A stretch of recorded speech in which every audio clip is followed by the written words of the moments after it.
Kung ang isang sulpot na sekta ang nagsasabing sila ang tinutukoy ng talata, samantalang lumitaw lamang ang sekta na ito, 19th century lamang, naku po, magtaka ka na. Dahil iyan po ay isang malinaw na kasinungalingan lamang. Magbatian kayo ng banal na halik. Binabati kayo ng lahat ng mga iglesia ni Kristo. Wow! Madalas pa natin naririnig ito na ginagamit na patutuo ng ibang sekta upang patutuhanan ang pangalan ng kanilang iglesia.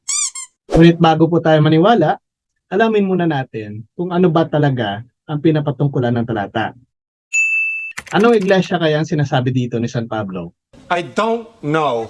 Madaling matukoy po yan. Gamit lamang ang tatlong batayan. Una, kailan ito isinulat? Pangalawa, ano ang intensyon ng sumulat? Pangatlo, para kanino ito isinulat? Mahalaga po na malaman natin ang sagot sa tatlong basihan na ito upang malaman po natin kung ano ba talaga ang kahulugan ng talata.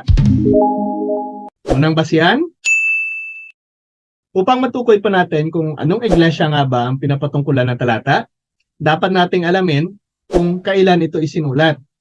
Ito ba ay isinulat lamang noong 19th century? Hindi po. Dahil ang Romans 16:16 ay isinulat po ni San Pablo 57 to 58 AD. Ibig sabihin, dapat ang iglesia na ito ay umiiral na 1st century pa lang. Now, kung ang isang sulpot na sekta ang nagsasabing sila ang tinutukoy ng talata, samantalang lumitaw lamang ang sekta na ito, 19th century lamang, naku po, magtaka ka na. Dahil iyan po ay isang malinaw na kasinungalingan lamang. Now, anong iglesia kaya ang tumutugon sa taon ng pagkakasulat ng Romans 16:16 noong 1st century? Batay po sa referensyang ito, ang Roman Catholic Church lamang ang makapagpatunay ng kaugnayan nito sa mga apostol ni Kristo noong unang siglo. At sa isa pang libro, sinasabi na ang Catholic Church ay umiiral na simula noong 1st century pa lang at natatanging orihinal at tunay na Kristiyanong iglesia sa kasaysayan. Kaya sa unang basihan natin, malinaw na hindi ito tumutukoy sa sulpot na sekta, ngunit sa Iglesia Katolika na tunay na tatag ng ating Panginoong Jesucristo. Pangalawang basihan, ano nga ba ang intensyon ng sumulat ng talata?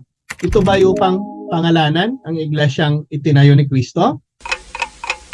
Hindi po. Dahil hindi naman pangalan ng isang iglesia ang sinasabi ni San Pablo sa Romans 16:16 na para sa mga sulpot na sekta ay Church of Christ. Ngunit kung titingnan po natin sa original na salin nito, ang salitang nakalagay dito ay ecclesiae o churches o mga iglesia na tumutukoy sa maraming bilang. Kaya pala sa ibang salin, ang nakalagay po dito ay mga iglesia ni Kristo. Hindi po iglesia ni Kristo na ginagamit na pangalan ng mga kakasulpot lamang na sekta. Again, sa pagkakasulat nito ni San Pablo, ang kanyang layunin ay hindi upang bigyan ng pangalan ang iglesyang itinayo ni Kristo, ngunit upang iparamdam sa mga Kristiyano sa Roma ang pagbati ng lahat ng mga iglesia ni Kristo na laganap sa buong mundo. Batay nga po sa Barnes Note on the Bible Commentary, sinasabi niya na ang Churches of Christ ay tumutukoy sa mga simbahan sa paligid na lugar kung saan isinulat ni Apostol Pablo ang sulat na ito.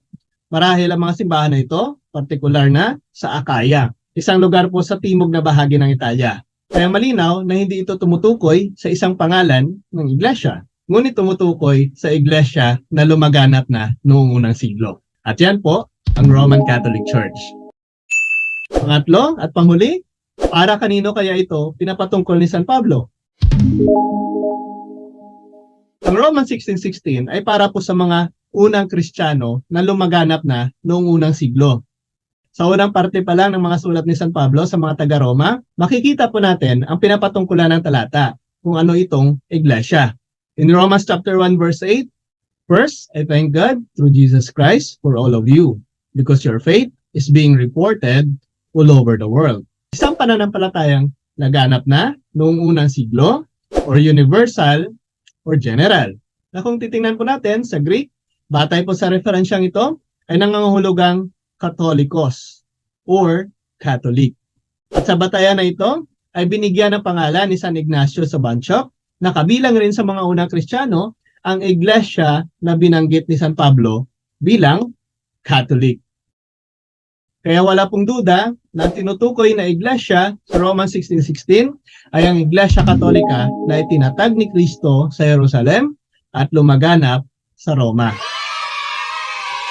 Tandaan po natin ito, iisang iglesia lamang ang itinatag ng ating Panginoong Jesucristo na lumaganap sa buong sanlibutan. And that is the Roman Catholic Church. So ayan po mga peers, sanay kapupulatan po natin ito ng aral. At kung nagustuhan niyo po ito, please like and share, ibahagi po natin sa mga kakilala po natin. And please don't forget to follow and subscribe po ng ating YouTube channel, Mr. Curious Catholic. Muli po, this is Mr. Curious Catholic, kasama po ninyo sa pagtatanggol ng ating simbahan. Pro Deo et Ecclesia. Sa Diyos po ang lahat ng kapurian. Hello mga kapatid, follow and subscribe Mr. Curious Catholic. Marami tayong matutunan, mapupuno po yung ating isipan sa mga katotohanan. Dahil ang katotohanan na magbigay sa atin ng tunay na kalayaan. God bless. Hello mga kapatid, inanyayahan namin kayo, huwag niyong kalimutan mag-subscribe sa kay Bro Dens Oberio, Mr. Curious Catholic. Marami kayong matutunan sa pamamagitan ng pagsubaybay niyan sa pagsagot sa pananampalataya na inaatake ng ating mga kapatid sa iba. Yung pananampalataya, and they are not only attacking the teachings of the Catholic Church, but proselytizing the good numbers of the Catholic. At sa pamamagitan sa pagsunutin niyo itong Mr. Curious Catholic, Facebook page and YouTube channel, dami ninyong matutunan. Isabuhay natin ang ating matutunan. Pro Deo et Ecclesia.